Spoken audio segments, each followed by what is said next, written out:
Napadayo pa talaga ako ng Cavite dahil balita ko ay may Japanese restaurant dito na sila daw yung pinaka the best tasting na maki and bento dito sa South. Nakilala daw sila dahil sa pagiging consistent nila sa paggawa ng quality at talagang masasarap na authentic Japanese food sa murang halaga. Halimbawa nga dyan itong Yellow Dragon Maki nila na siguradong mabubusog ka kung uubusin mo mag-isa na for only 249 lang. Ito nga ang California Overload Maki nila na 229 lang din. Mahigit 12 hours o kalahating araw naman daw nilang pinakukuluan yung broth na ginagamit nila sa kanilang mga ramen. Katulad netong Tantan Men and Overload Ramen. At kung may rice meal naman yung hanap nyo, huwag kayong mag-alala dahil sulit at masasarap din yung kanilang mga bento dito. Recommended ko din tikman nyo itong beef yakiniku bento and chicken karaage bento. Kaya sa mga taga-South dyan, no need nang lumayo pa para lang makatikim kayo ng ganito kasasarap na Japanese food. Dahil sobrang dami niyan dito sa may Maki Sushi Rolls. Dito nga pala kami kumain sa kanilang bagong branch dito sa may Manggahan, General Trias, Cavite. Dito yan mismo sa may Daem Hub. At nag-o-open naman sila dito simula 11 AM to 9 PM daily. Ito naman yung kanilang mga menu. I-post nyo na lang kung sakaling pupunta rin kayo dito. Hello po, ako po si Justin. Kung naghahanap po kayo ng affordable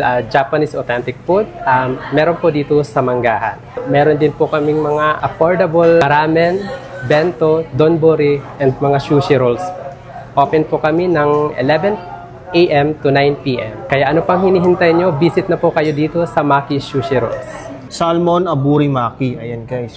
Wow. Ang sarap. Malamis-lamis yung yung salmon. Gusto nyo ng mga pangmalakasan at talagang sulit, medyo budget friendly din, ng mga Maki. Dayo kayo dito guys.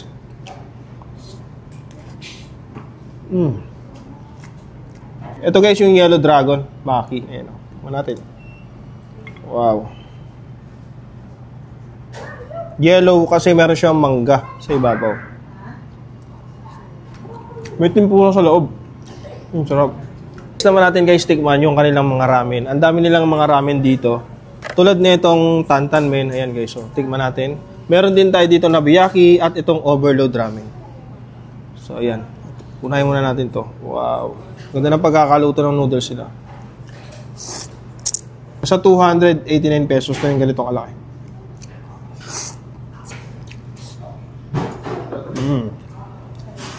At yung ganitong beef yakiniku nila guys is 269 pesos. Ayan. Tikman natin yung kanyang karne.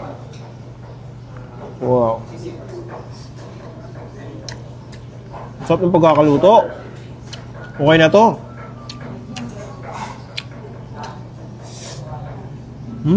Wow, ang sarap nun ah. Tignan natin to. Ang sarap ng pagkakatimpla ng beef nila.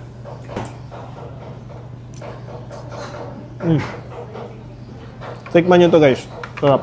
At last natin titikman sa kanilang mga rice meal guys. Ito buwang solid to.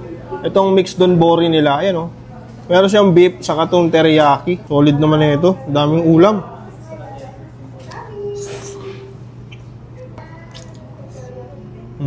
Wow. Sakto lang yung taba ng breading niya.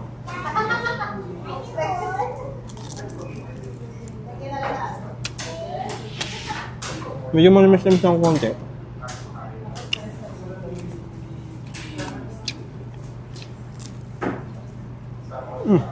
Panalo.